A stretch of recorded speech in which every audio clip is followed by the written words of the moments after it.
to US medical schools is a bit different than Canadian schools because there's a different time.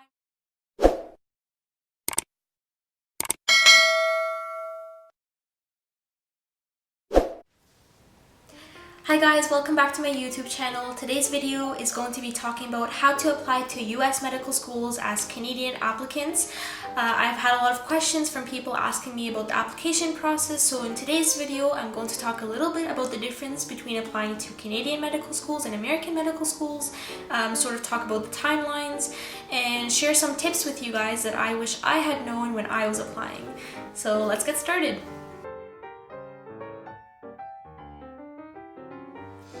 So the first thing I want to talk about is the difference between applying to Canadian medical schools and American medical schools. As you guys know, the process is completely different, and there's different timelines that you have to be aware of in order to be successful when you're applying.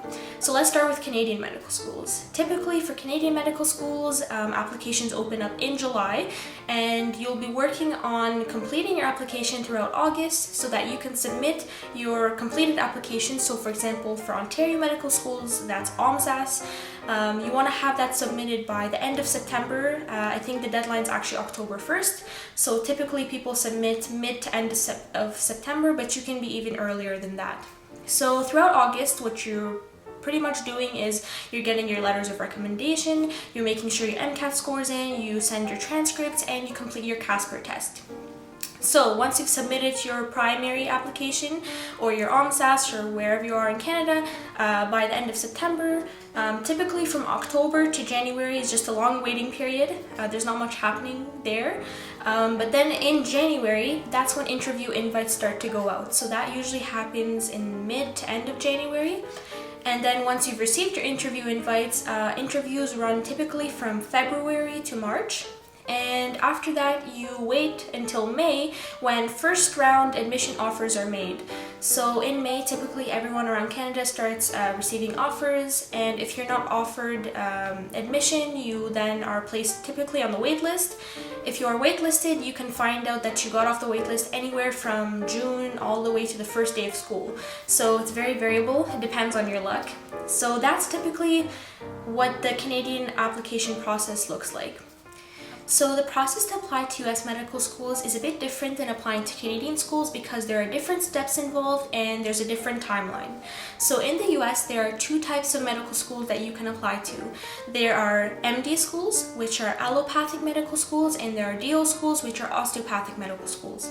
I can make a video explaining the difference between the two at a later time, but for now I'm going to keep it very brief.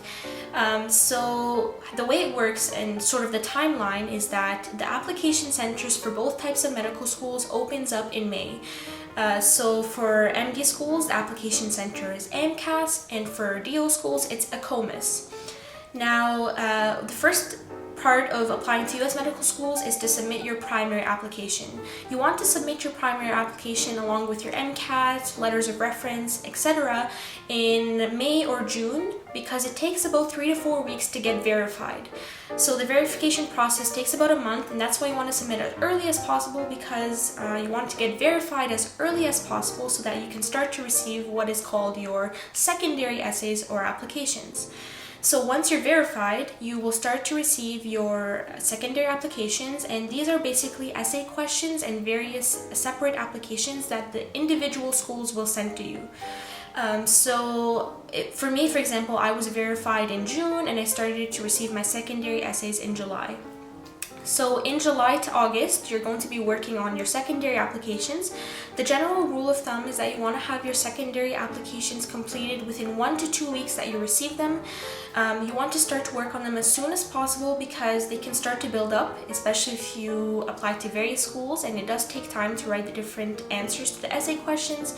But also, the difference between Canadian schools and applying to US schools is that the US medical school process works on a rolling admissions basis. So the earlier you apply, the earlier your application gets looked at, and the earlier you can get an interview invite, and so the higher your chances of acceptance, because many of the seats are still available earlier in the cycle, whereas if you apply later in the cycle, a lot of the interviews have already been conducted, and even if you're a very competitive applicant, it's just a game of numbers. So you have much less chances of being accepted later on in the cycle. So I strongly recommend that you finish everything as early as possible, but also don't sacrifice quality in order to maximize your chances of acceptance.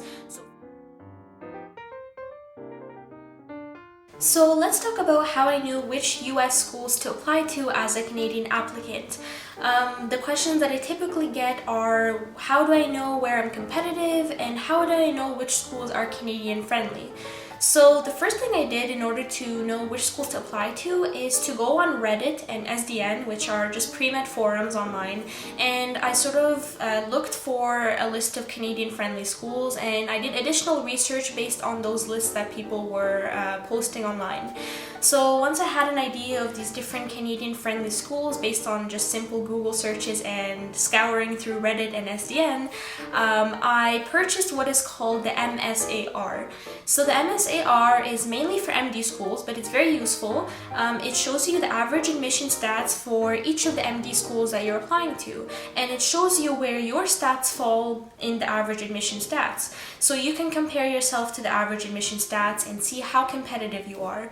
So for me, what I did is I looked at the schools where I had an MCAT and GPA above the 25th percentile, and I looked for the schools where I was at a higher percentile in the average admission stats. The higher you are, the better your chances of acceptance are, because you are considered more competitive compared to the average admission stats, right? So you want to look for the schools where your GPA and MCAT are considered competitive based on what you see in the MSAR.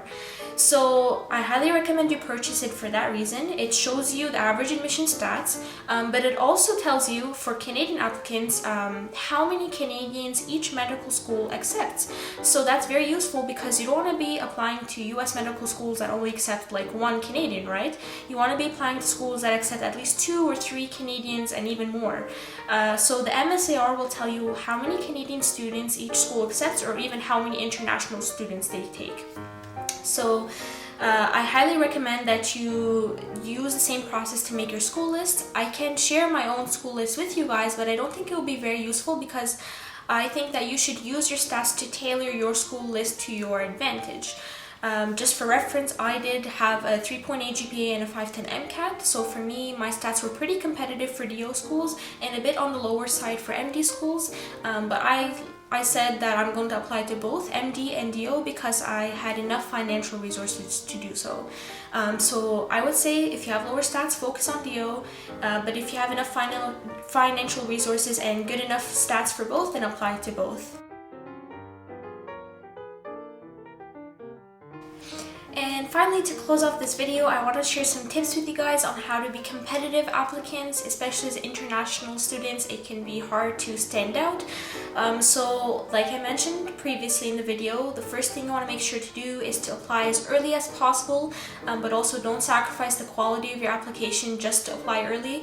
So if you know sort of the timeline now, you want to start planning ahead in order to have your letters of reference, a good MCAT, a solid application ready so that you can submit as early as possible, and that would be to your advantage.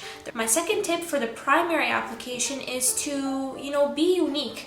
Everyone has clinical experiences. Everyone has volunteering done in a hospital or a clinical setting, so don't be afraid to try to stand out in your experiences. The admissions committee are looking for people that have unique life experiences, that are doing things that they're passionate about, and that show a long-term commitment to these activities that you're passionate about. So for some people, I can make a separate video explaining this and how to be competitive in that aspect, but you want to do things that you're really passionate about, because when you're talking about these things in interviews, it'll show naturally that you were actually motivated to do these things and that you weren't just doing them to boost your CV. So really pursue activities that make you unique and that you're really passionate about. And I would say a bonus tip for primary applications is, when you're entering your activities, you can include a sentence that shows shows sort of what you learned from each activity. That's something that I did for each of my 15 activities when I was submitting my primary. Finally, the third tip for secondary essays is to really do your research on the school so that you can demonstrate in your essays how your experiences align with the school, their mission, and their goals. So every time I was applying to a different school and completing their secondary essay, I would do a search on their website to sort of learn what the school is about, to learn about their mission, to learn about this sort of culture at the school, the different environment, the different opportunities available to students, because a lot of the secondary essays ask you why you want to apply to that particular school, so you have to have very solid reasons, and you can't have solid reasons without doing your research. So I highly recommend that you take that time to research each school before you complete your secondary essays in order to showcase how your experiences and your goals as a medical student align with the goals of the school and their mission. Thank you guys for tuning into today's video. If you guys enjoyed it, make sure you give this video a thumbs up, subscribe to this channel if you're new, turn on your post notifications, and make sure you leave me additional video suggestions down below in the comments because this helps me out a lot. If you also have questions, make sure to put them also in the comments and I will try my best to respond to all of them. And yeah, I hope to see you guys in the next video. Bye!